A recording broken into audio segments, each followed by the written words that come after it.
welcome. This is Paris, joined by Phos of Evil Incorporated. Yes, indeed. And today his team is playing up against the Civil Order.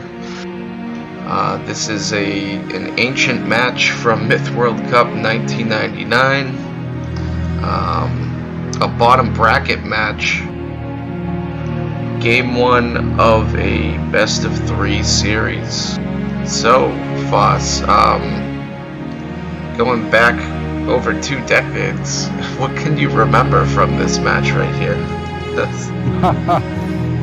Yeah, I mean, it's been so long that, I know that me and my teammates were very close. We would practice every, once or twice a week, actually, for these matches, for the Myth World Cup. We would all come together, and that's really something that, we haven't seen in a while, right? Where teams are actually spending a good bit of time together, actually practicing the matches, just the team. And we had such a big team. If you look at our roster, it was bigger than this, that we could even do, 4v4s in the practice. So. Yeah, lots of activity back then. And I saw that you had players, or even at least one team event where Evil Incorporated placed really high. So, who were you closest with on the team, and then who were like the heavy hitters of Evil Inc? Yeah, well, it certainly depends on the year, but 1999, so like right at the beginning. At that point in time, definitely Blue was a big heavy hitter, and I was pretty close to him. In fact, I met him in person. It was 2 or 3 times that I met him in person. And I was pretty close to Monk also, who I also met in person once. But I was close with all the guys. We all hung out together, played a lot. Game. The Mutant and Inferno founded Evil Incorporated, and you can see mutants in this game. Inferno is not, and they were both really great team players. They were from New York City. At the time, I was probably like, 1999. I was probably like 16 years old. And I remember they were like 33 and 34 or something. Oh, old timers, man. Yeah. Yeah. Wow. I know. Hope they're doing well now. We got the game kicking off here, and your team is opting to not get many soloists at all, but load up on some Maul units here, whereas Civil Order has about 20 soloists, no Mauls. Yeah, that's an interesting choice. I think... yeah, you got all 5 Tro right here, moving in on El Destructo's Tro. Getting a small lead. Yeah, I know. And you can see what the chat's talking about here, telling me good Phos. We win. We're gonna win, and that was the strategy. If you could get ahead in BC, then you can just camp and win, right? Yeah, give first blood, force the other team to walk into your Warlocks of Fire, right? Right, but I'm thinking maybe the reason you can see I start to move though. Maybe a reason I didn't go for that is because of the Solus. Like, that basically wasn't my strat from the beginning, Yeah, I can see that. You also have Stingers harassing your team from the north. Yeah, the Civil just has some great players, and the fact that they split Tro, whereas we did not, is really plays into this game. And I'm a huge fan of splitting Tro. Don't get me wrong. Probably one reason I didn't do it was because I wanted to have the Tro all to myself. But, deal the most damage possible, though, right? Yeah, it just made the most sense strategically. You can see the Solus got a few hits on that Tro as he came in. Yep. There, but got him out there with a sniper Warlock, but Yeah, still wasn't worth it to get sniped on that warlock. Now here we go. Ooh.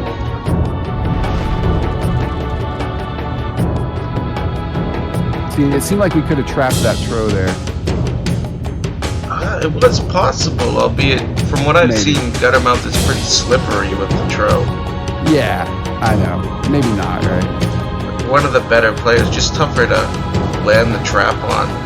And now Civil Order, they've kind of taken a little bit of a damage lead. It's only about 30 points, but still, I mean, we have to attack now. I mean, the strategy says we must attack. yeah. And it seems like that's what Asamoth has these mauls for, huh? Or actually, oh yeah, Asamoth, you're right. Asamoth's got the mauls. Yeah, and then Kurtz has got the mercs, and everybody else has got a little bit of stuff, and so we had practiced this. You can see I said let's do the thing, and then everybody starts moving. So this was our plan. Oh yeah. Oh, your Tro going right into here. Right into the Civil's defenses. They've adjusted a little bit. Your team kind of cooking on the southern flank. Guttermouth able to snipe some warlocks, but your team destroying in the melee. Yeah, we won the melee battle, but yeah, our Guttermouth just absolutely made the difference right there. Ooh. Because now that we don't have any warlocks, it's like, what are we gonna do? Yeah, and they just got a pretty big shot off from their warlocks, kind of damaging almost all your mercs right there. Albeit you're sniping Ruiner's warlocks.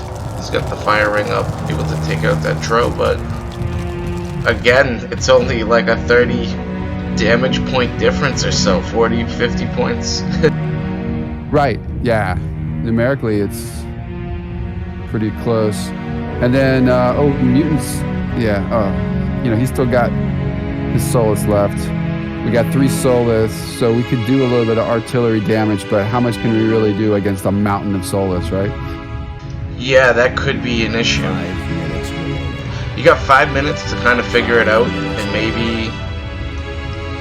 maybe Civil tries to push you, but they'll obviously just camp at this point, huh? Right, and so one thing that viewers should consider here is the strategy of the point system for this competition. That's why we're still talking. I mean, that's why we're still thinking about things here, because obviously we're going to lose. But the question is, what's the point result going to be? Yeah, like the enemy team's at 31%, so it's like if you can knock them below 30%, then your team's done like 70% worth of damage.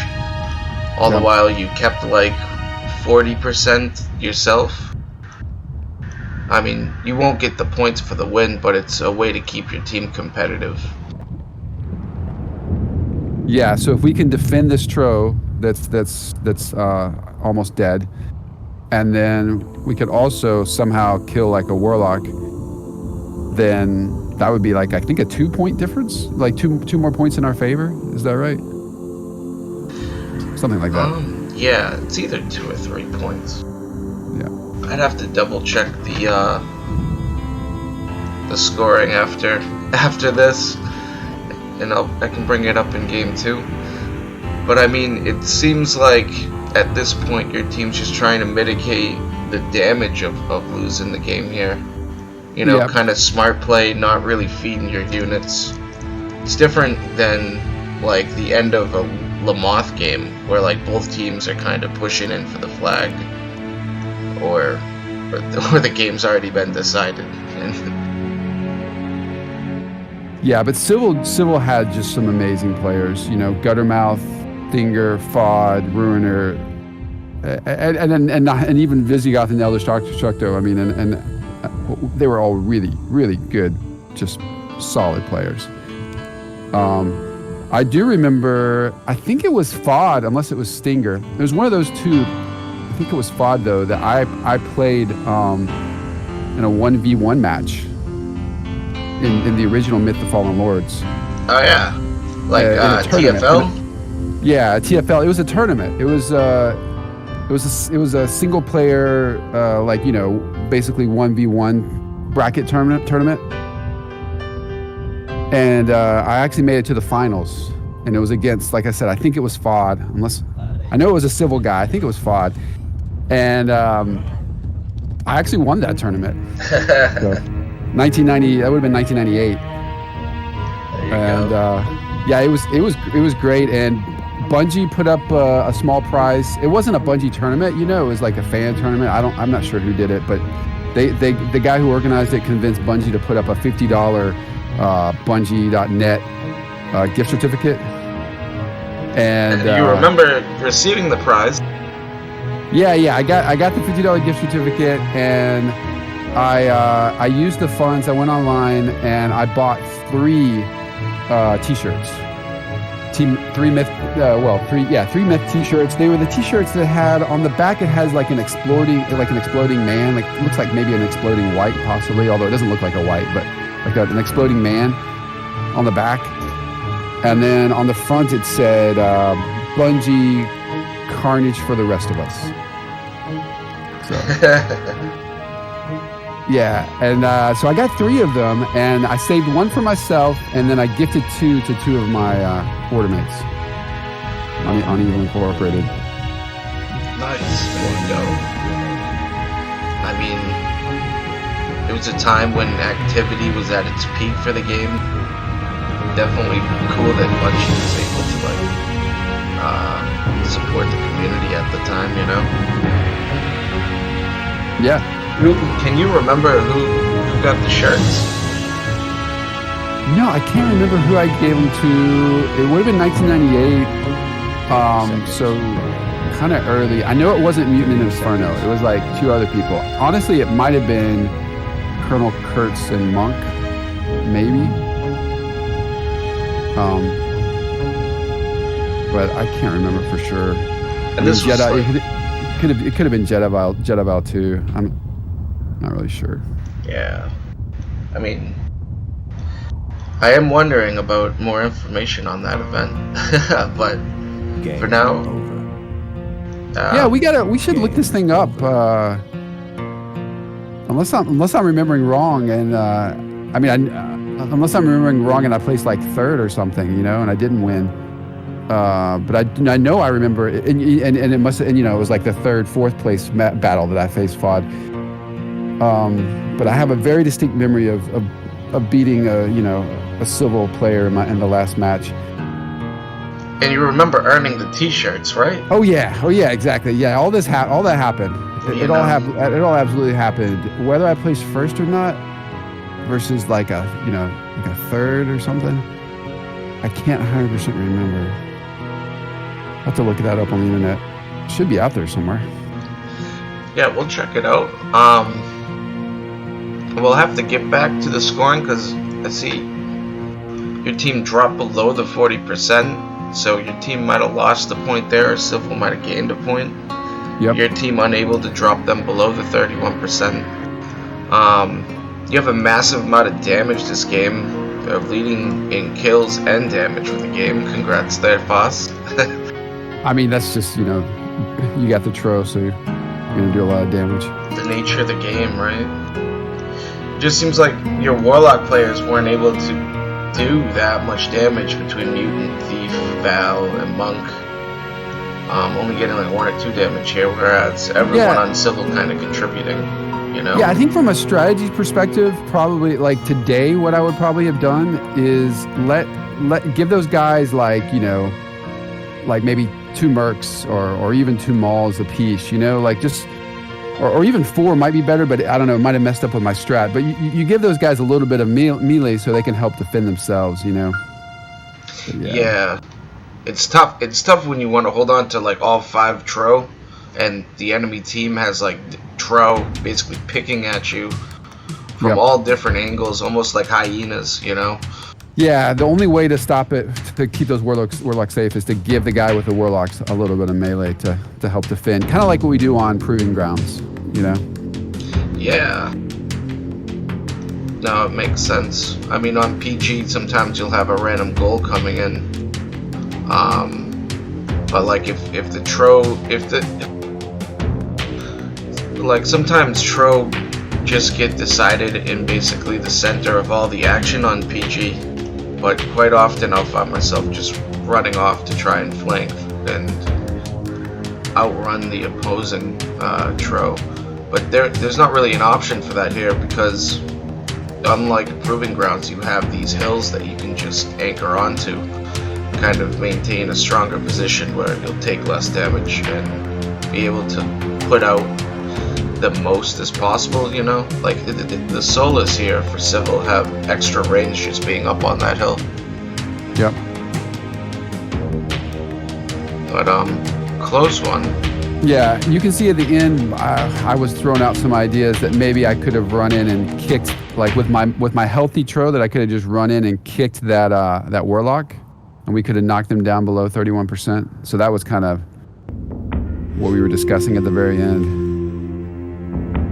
Yeah, it makes sense. I mean, at least trying to make the attempt on it, you know? You never know if it'll work, especially this early in the game when people have only played it for like maybe a year or two, you know?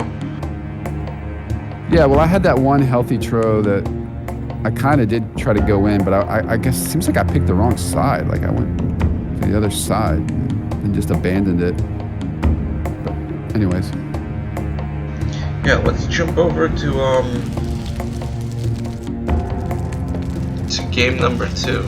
Yeah, let's hit it. Alrighty. See, if you knew, you would have gotten the lock at the last second.